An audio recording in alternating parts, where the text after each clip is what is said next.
Le double de Dostoïevski, chapitre 3.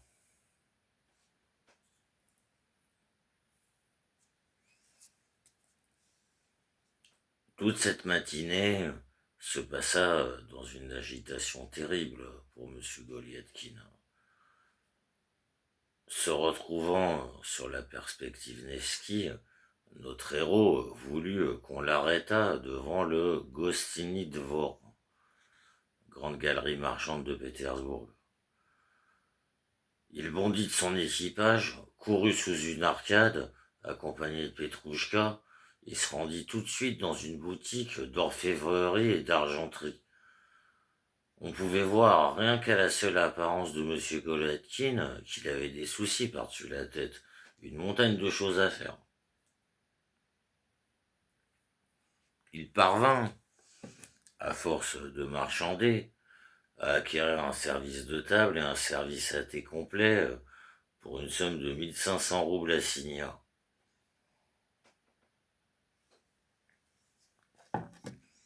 Et au terme d'un autre marchandage, et pour la même somme, une boîte à cigares de forme alambiquée, plus un nécessaire à barbe complet en argent, et non sans s'être enfin enquis du prix d'objets utiles et agréables de la même espèce.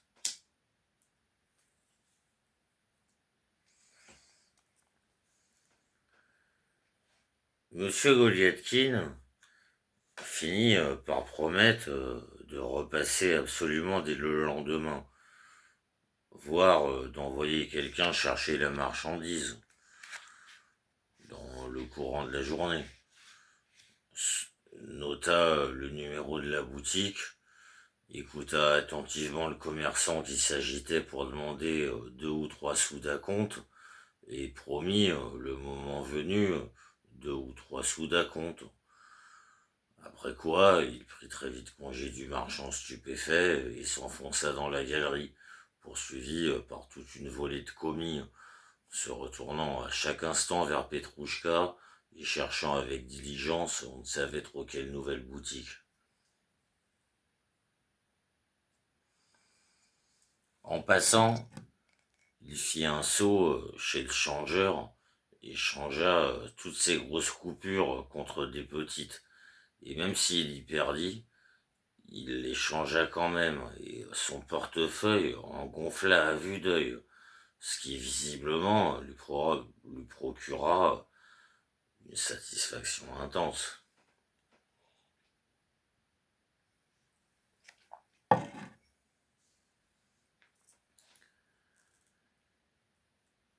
Enfin, il s'arrêta dans un magasin offrant plein de tissus pour dames. Là encore, après avoir marchandé pour une somme conséquente, Monsieur Goliathkin promit au marchand de repasser sans faute. Il prit le numéro de la boutique et à la question des 2-3 sous d'acompte, il répéta une nouvelle fois que les 2-3 sous arriveraient en temps et en heure. Ensuite de quoi, il visita encore quelques autres boutiques. Il marchanda partout, demanda le prix de toutes sortes d'objets, débattit parfois longuement avec les commerçants. Sortit de la boutique et y revint 3 fois de suite. Il fit preuve en un mot d'une activité hors du commun. Quittant le Gostiny Dvor, notre héros se rendit dans un célèbre magasin de meubles où il marchanda de quoi meubler 6 pièces, admira une toilette de dame dernier cri, très à la mode et tout à fait alambiquée, et après avoir assuré le marchand qu'il enverrait chercher le tout sans faute, sortit du magasin, selon sa coutume, non sans promettre 2 ou 3 sous d'acompte. Puis il passa encore ailleurs et marchanda encore divers autres objets. Bref, il n'y avait plus de fin, visiblement, à son agitation. Bientôt, tout cela, sembla-t-il, finit par ennuyer très fort M. Goliathkin lui-même.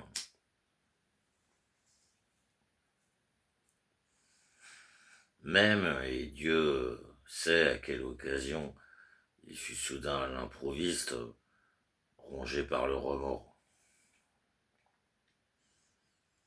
Pour rien au monde, par exemple, il n'aurait accepté de rencontrer à présent Andrei Filipovitch, ou ne serait-ce que Christian Ivanovitch. Les horloges de la ville finirent par sonner 3 heures. Quand M. Goliatkine s'installa définitivement dans le carrosse, de toutes les acquisitions qu'il avait faites ce matin-là, il ne se trouva en réalité qu'une seule paire de gants et un flacon de parfum à roue 50 assignats.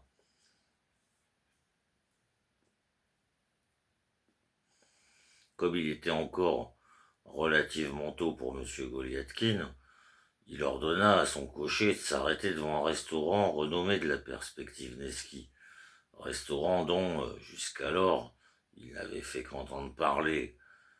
Il sortit du carrosse et courut casser une petite croûte, se reposer et attendre l'heure dite.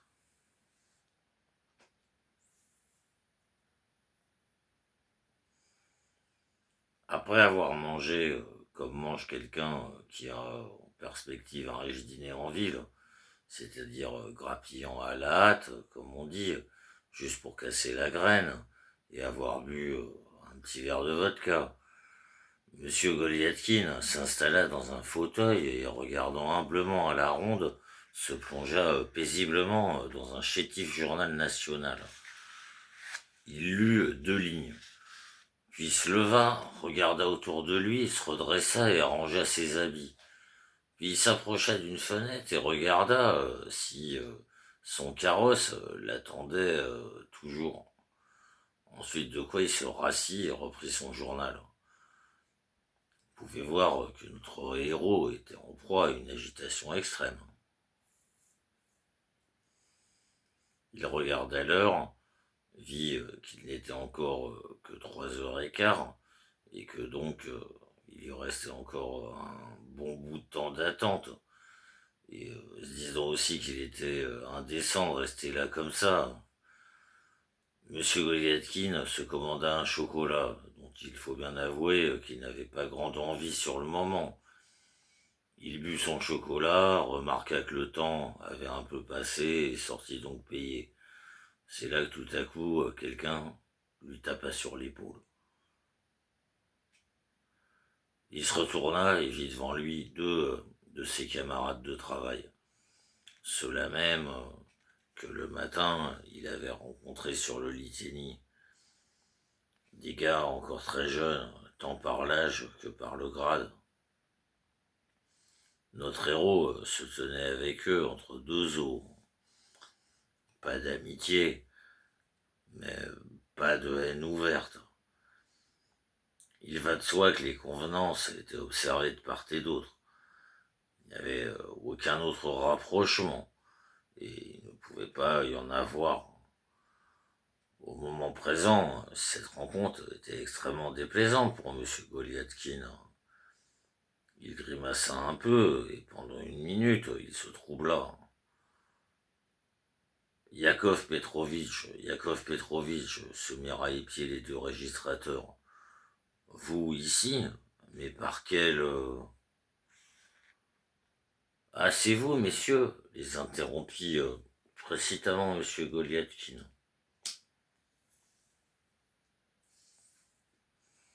Un peu confus et scandalisé par la stupeur des fonctionnaires, et en même temps par la familiarité de leur manière, mais tout en jouant du reste le gaillard désinvolte malgré lui. On déserte, messieurs. Et là, pour ne pas déchoir et faire preuve de condescendance devant cette jeunesse administrative, il voulut essayer de tapoter l'épaule de l'un des jeunes gens. Mais cette tentative de faire peuple ne réussit pas à M. Goliatkine. Et au lieu d'un geste empreint de bienséance familière, cela donna quelque chose de tout autre. Bon, et alors, notre ours, est toujours là. Qui ça? Yakov Petrovitch? Mais enfin, notre ours. Comme si vous saviez qui c'est, notre ours. Monsieur Goliathkin se mit à rire et se retourna vers le serveur qui lui tendait sa monnaie. Je parle d'Andrei Filipovitch, messieurs, poursuivit-il, et après en avoir fini avec le serveur, cette fois, c'est un des airs des plus graves qui s'adressa aux fonctionnaires. Les deux registrateurs se firent un clin d'œil des plus significatifs. Il est toujours là, et il a demandé de vos nouvelles, Yakov Petrovitch, répondit l'un d'entre eux. Il reste là? Eh bien, qu'il y reste, messieurs. Il a demandé des nouvelles, hein. Il en a demandé, Yakov Petrovitch, il en a demandé, Yakov Petrovitch, des nouvelles. Mais qu'est-ce qui vous arrive? Vous êtes tout parfumé, tout pommadé, tout dandy comme ça?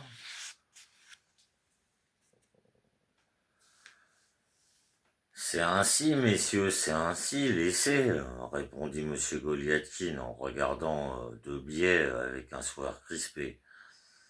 Voyant que monsieur Goliathkin souriait, les fonctionnaires éclatèrent de rire. Monsieur Goliathkin en fut un peu fâché. Je vous dirais, messieurs, comme à des amis, dit notre héros après un certain silence, comme s'il s'était décidé à la guerre comme à la guerre. À faire une révélation aux fonctionnaires. Vous, messieurs, vous me connaissez tous, mais jusqu'à présent, vous ne me connaissez que d'un côté. En l'occurrence, il n'y a là de reproches à faire à personne, et je l'avoue, j'en suis un peu responsable moi-même. Monsieur Goliathkin se mordit les lèvres et lança un regard vers les fonctionnaires. Les fonctionnaires échangèrent un nouveau clin d'œil.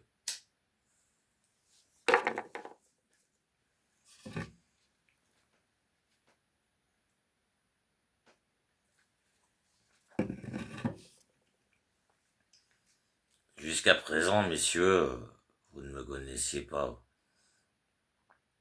M'expliquer ici et maintenant serait assez malvenu. Je ne vous parlerai donc qu'à peine et en passant.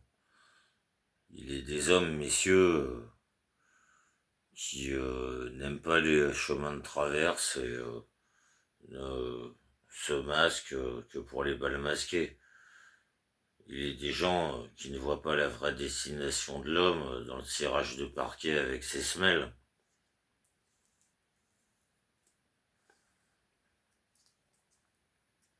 Il y a aussi des hommes, messieurs, qui ne diront pas qu'ils sont heureux et vivent leur vie à plein pour peu.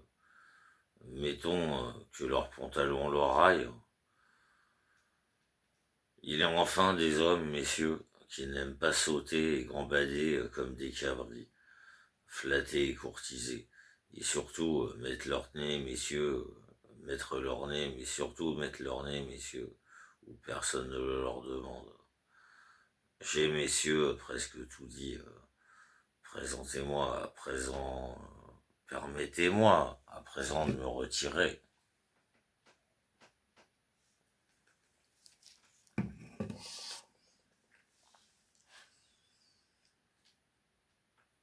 Monsieur Goliathkin s'éloigna.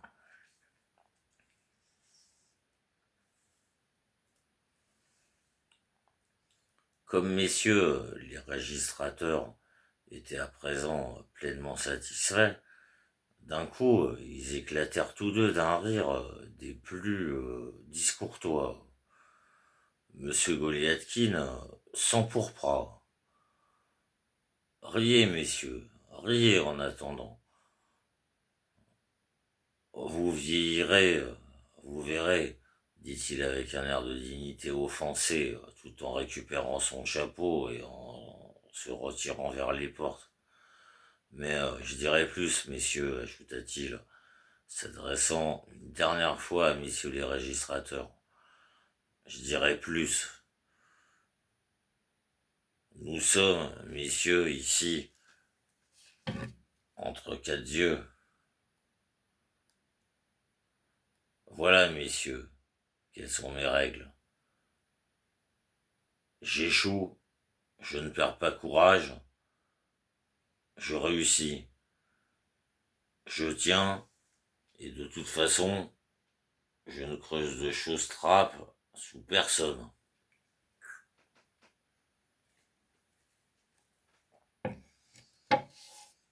Car, pas un intrigant, moi, et j'en suis fier. Comme diplomate, je n'aurais pas convenu. On dit encore, messieurs, que c'est l'oiseau qui trouve le chasseur. Certes, et je suis prêt à admettre, mais qui est le chasseur, qui est l'oiseau? Là est encore la question, messieurs. Monsieur Goliathkin se tuait éloquemment et de l'air le plus grave du monde, c'est-à-dire haussant les sourcils et serrant les lèvres au degré suprême. Il salua messieurs les fonctionnaires, ensuite de quoi il sortit, les laissant dans une stupeur totale. On va où? Demanda d'une voix assez sévère Petrouchka, qui en avait déjà assez, visiblement, de faire le pied de grue dans le froid. On va où? Demanda-t-il à M. Goliathkin, croisant son regard terrible et exterminateur, qui avait déjà, par deux fois depuis le matin, servi de défense à notre héros et auquel il eut recours à une troisième reprise. Cette fois-là, alors qu'il descendait les escaliers. Au pont Yamazlovski. Au pont Yamazlovski. Fouette. Leur repas ne commencera pas avant 4 heures, et même peut-être 5 heures, pensait M. Goliathkin.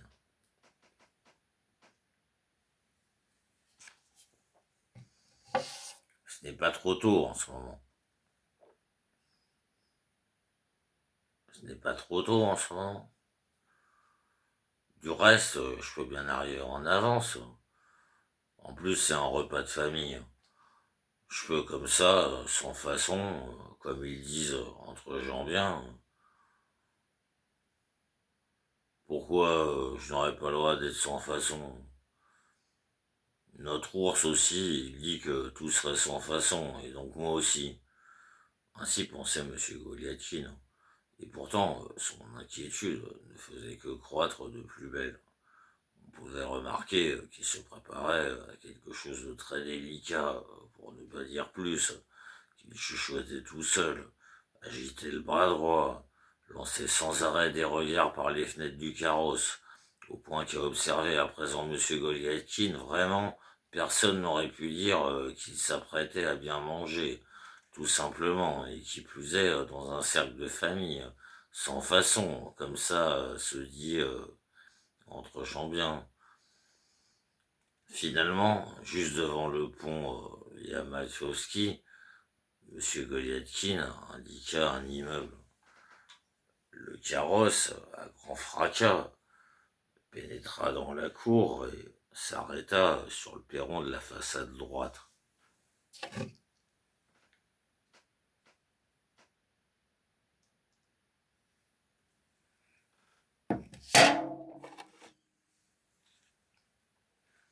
Remarquant une silhouette féminine à la fenêtre du premier étage, M. Goliathkin lui envoya un baiser de la main. Du reste, il ne savait pas lui-même ce qu'il faisait, parce que réellement, il était plus mort que vif à cet instant. Du carrosse, il sortit pâle, perdu.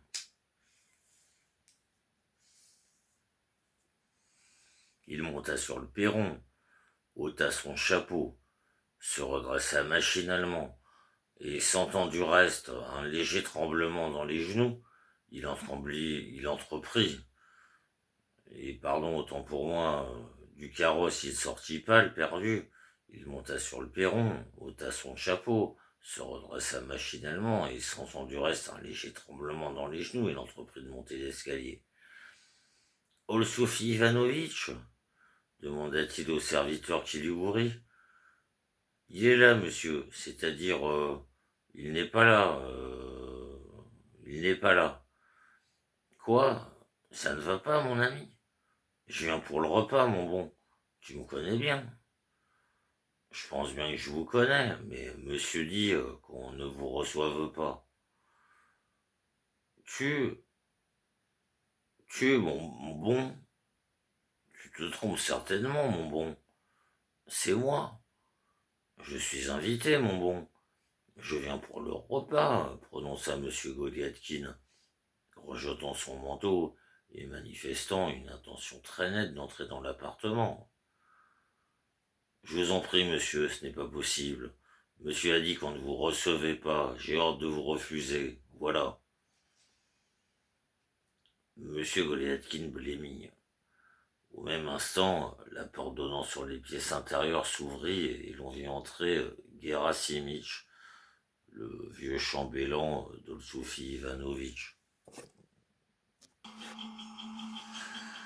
« Je vous en prie, monsieur, ce n'est pas possible.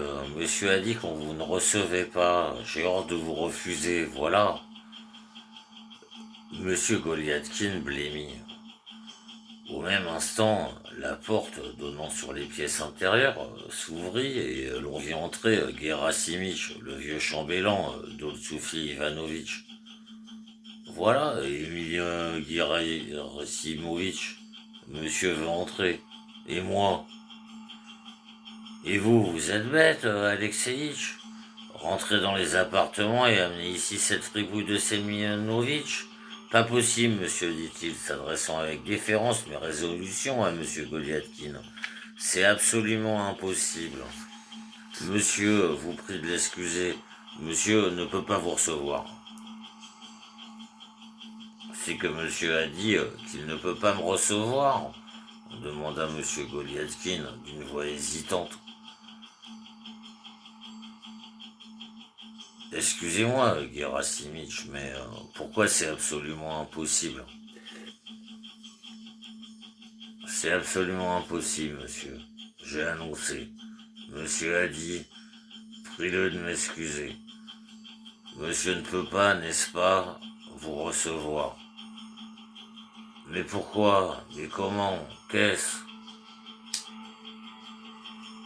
Permettez. Mais pourtant, mais comment? Ça ne se fait pas. Annoncez. Enfin, mais comment donc? Je viens pour le repas. Permettez. Amer marqué, c'est autre chose.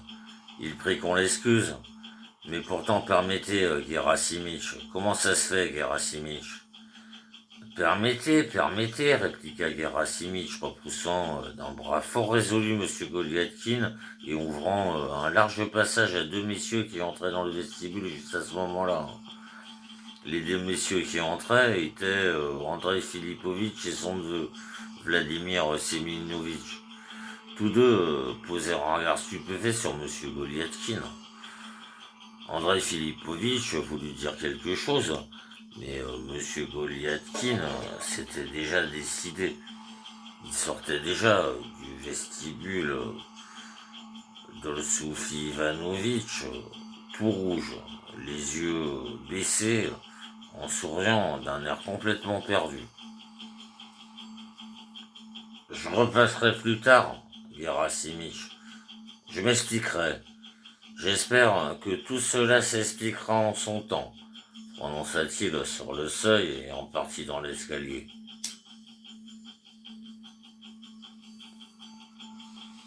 Yakov Petrovitch, fit la voix d'Andrei Filipovitch, lequel descendait à la suite de M. Goliathkin. Monsieur Goliathkin se trouvait alors sur le premier palier. Il se retourna très vite vers Andrei Filipovitch.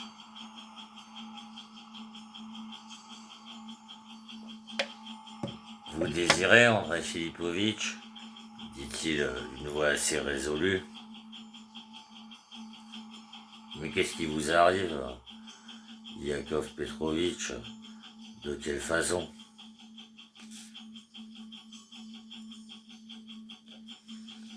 Ce n'est rien, Andrei Filipovitch. Je suis là à titre indépendant. C'est ma vie privée, Andrei Filipovitch. Pardon? Je dis, Andrei Filipovitch, que c'est ma vie privée et qu'ici, telle est mon impression, on ne peut rien trouver de répréhensible quant à mes relations officielles. Quoi, vos relations officielles? Mais que vous arrive-t-il donc, mon bon monsieur? Rien, Andrei Filipovitch. Absolument rien. Une fille sans vergogne. Rien d'autre. Quoi? Andrei Filipovitch se retrouva perdu de stupeur. Monsieur Goliathkin, lequel jusqu'alors parlait depuis le bas de l'escalier avec Andrei Filipovitch, le regardait comme si, semblait-il, il était prêt à lui sauter tout droit au fond des yeux, voyant que son chef de département était un peu troublé. Il fit presque, sans s'en rendre compte, un pas en avant. Andrei Filipovitch fit un pas en arrière.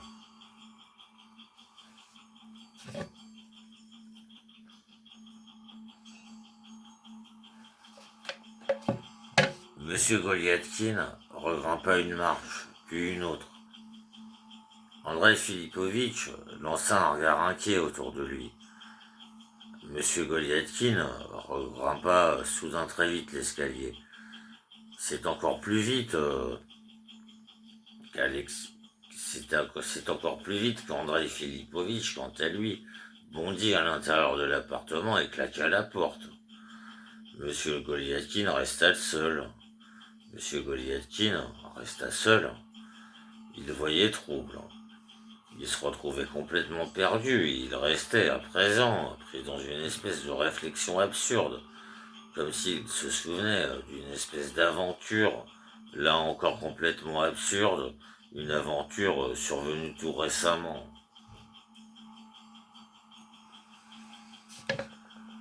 Ah, chuchocha-t-il en s'efforçant de sourire.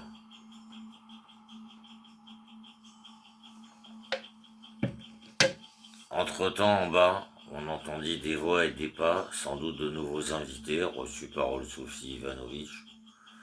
Monsieur Goliathkin reprit un peu ses esprits, releva très vite, aussi haut que possible, son col de raton, se cacha de son mieux derrière lui, et se mit en boitillant, en trottinant, courant et trébuchant, à descendre l'escalier. Il sentait en lui-même une espèce de faiblesse, d'hébétude. Son trouble en arrivait à une telle intensité que, sortant sur le perron, il n'attendit pas son carrosse, mais traversa lui-même toute la cour boueuse jusqu'à son équipage. Arrivant jusqu'à son équipage et s'apprêtant à s'y installer, Monsieur Goliathkin se découvrait mentalement un désir de s'effondrer sous terre ou de se cacher au moins dans un trou de souris, et lui et le carrosse.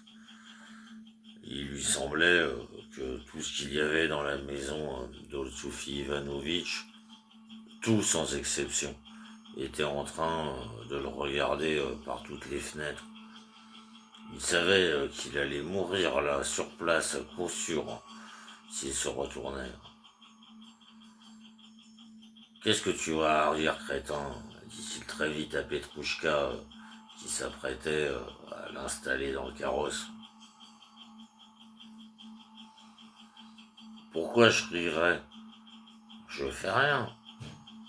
Où on va maintenant? À la maison, file. À la maison, fouette. cria Petrouchka, grimpant sur le marchepied d'arrière.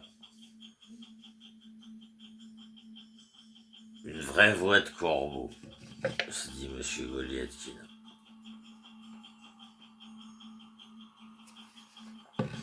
Pendant ce temps, le carrosse était déjà arrivé à une certaine distance du pont Izmaïlovski. Soudain, notre héros tira de toutes ses forces sur le cordon et cria au cocher de revenir en arrière. Soudain, notre héros tira toutes ses forces sur le cordon et cria au cocher de revenir en arrière. Le cocher fit tourner les chevaux et 2 minutes plus tard, il entrait à nouveau dans la cour de Sophie Ivanovitch.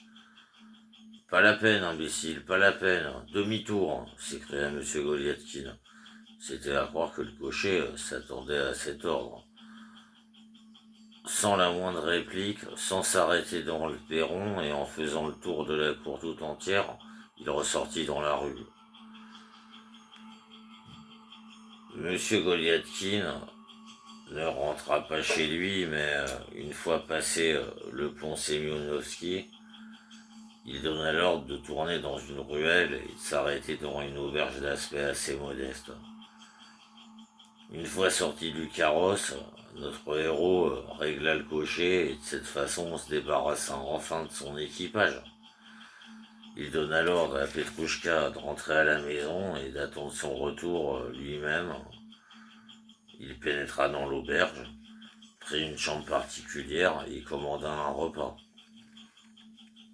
Il se sentait tout à fait mal, la tête en pleine déconfiture, en plein chaos. Il arpenta longtemps la pièce, très agité.